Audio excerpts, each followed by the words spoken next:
superlight. It basically is an instantaneous, i.e. long, non-local communication system. Instantaneous universal communication system.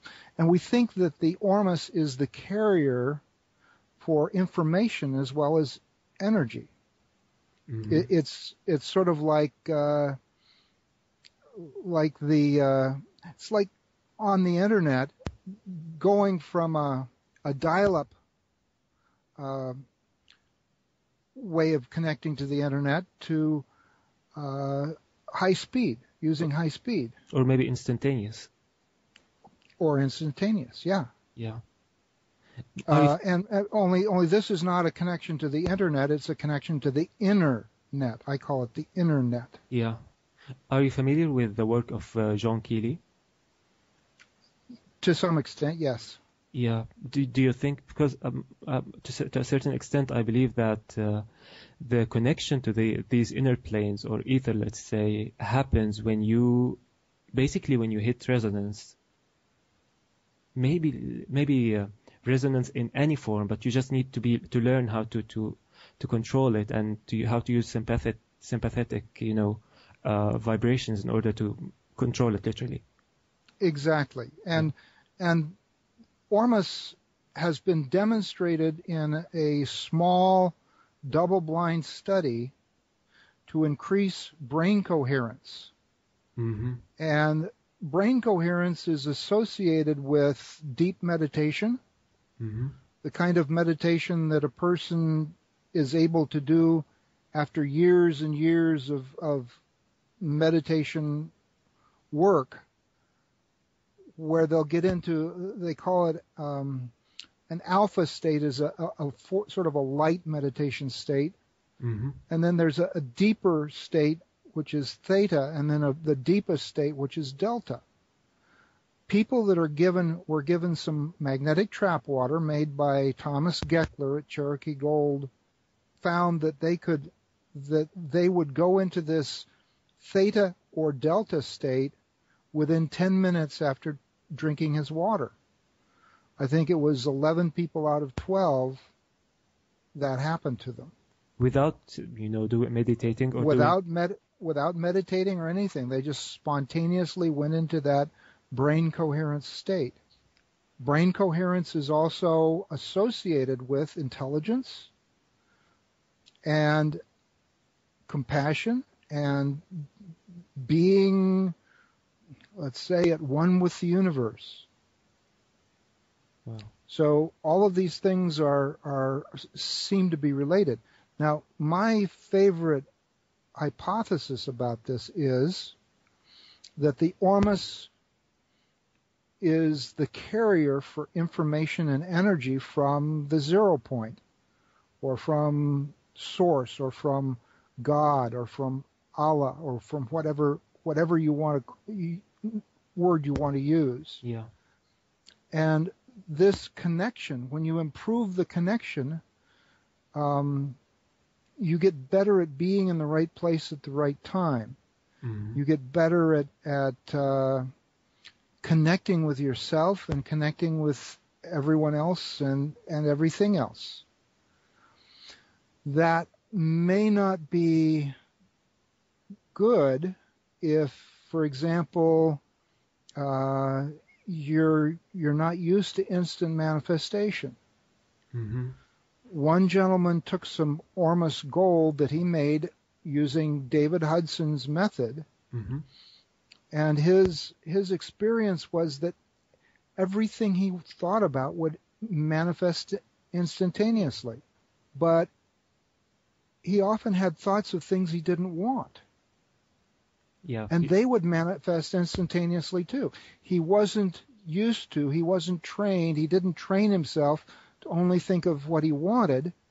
He would go back and forth, sometimes thinking of what he wanted, sometimes thinking of what he didn't want. Yeah, it takes years of practice. Exactly. But if you get instant feedback, like let's say you're standing on the edge of a great canyon, like the Grand Canyon, and you shout, "I love you!" And a minute later, somebody says, I love you. You think, oh, somebody out there loves me. Yeah. Or, I hate you. A minute later, you get scared because you think somebody hates you. Yeah. But if you say, I love you, I love you. I hate you, it doesn't matter. Either one gives you that instant feedback. You say it, and the echo comes back before you're even through saying it. True. And that I think is the value of the improved connection to the internet. True.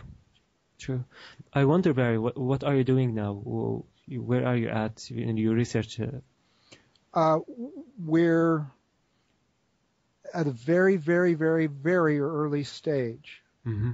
We know how to convert a number of metals.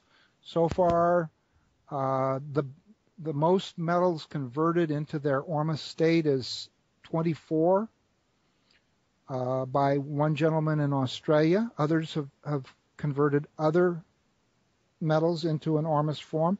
Mm-hmm. All metals may possibly have an ORMUS form.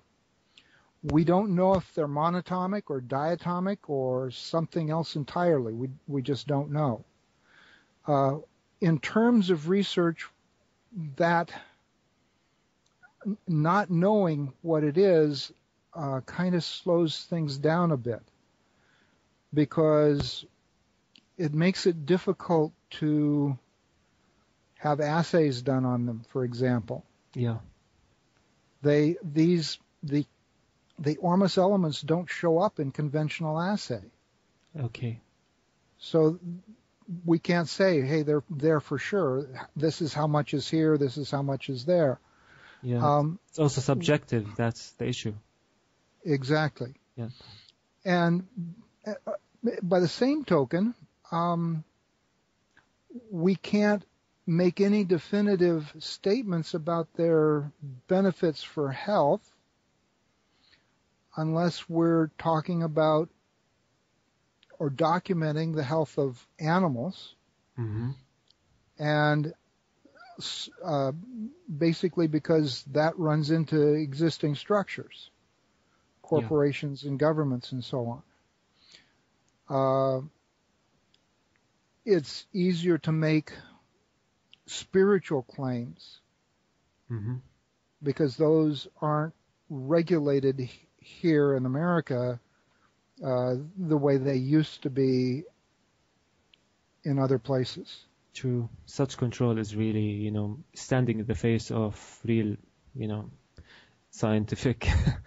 It's been for more than 100 years. So, well, it for a long time it was the Roman Church that was controlling the way people thought and the way what people did.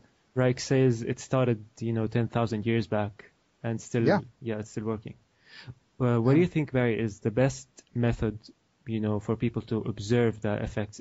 I've tried, personally, I've tried the lye method. I've tried the acid wash method from Hudson's patent, and maybe trying different colloids of different metals.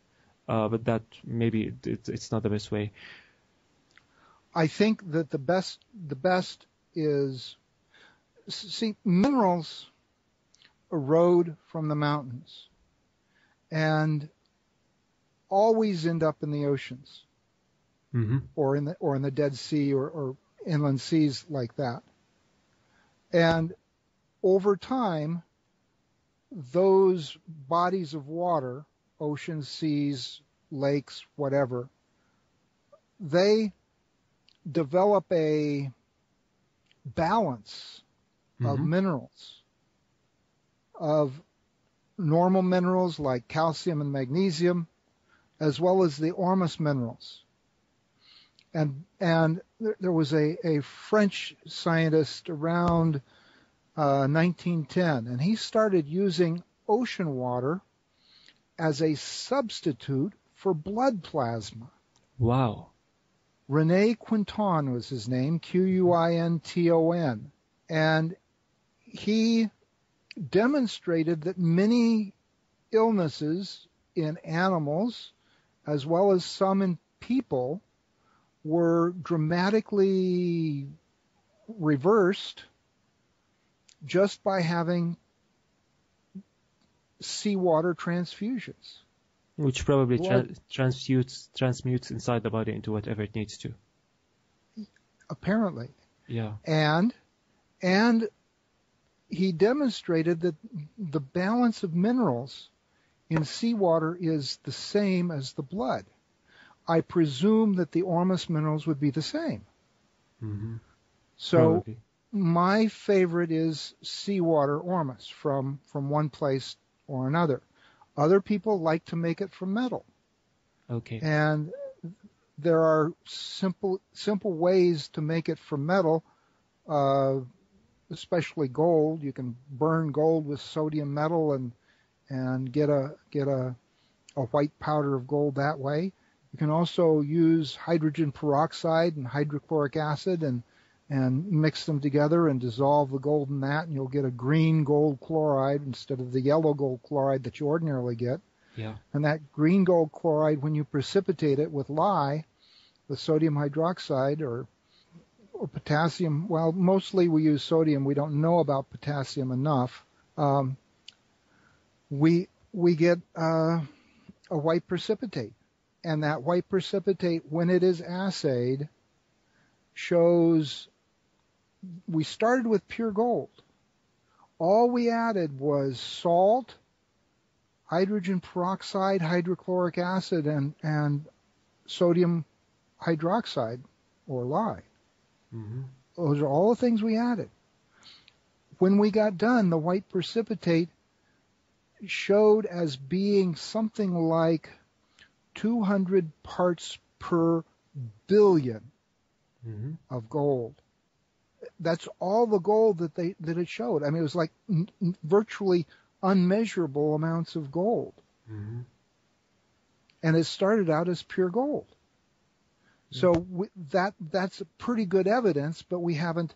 This has been replicated 4 times by one researcher, and hasn't been replicated by anybody else. So this is one of the main things that's standing in the way of furthering our knowledge and furthering the information about ORMUS is it just there's just not the money and the ability to put the information out everywhere. Yeah, it's awfully expensive to do such experimentations. Indeed. Yeah. What do you think, Barry, about ORMUS precipitate as opposed to magnetic water? Is it just increasing the amount of ORMUS in the water by spinning it, or Okay, the ORMUS, the Dr. Malusky's magnetic water, mm-hmm. Or magnetite enhanced ORMUS water, meow water, mm-hmm. is often what I think is going on there, and this isn't confirmed. I think it's restructuring the water and making the water so that it's more assimilable by plants and animals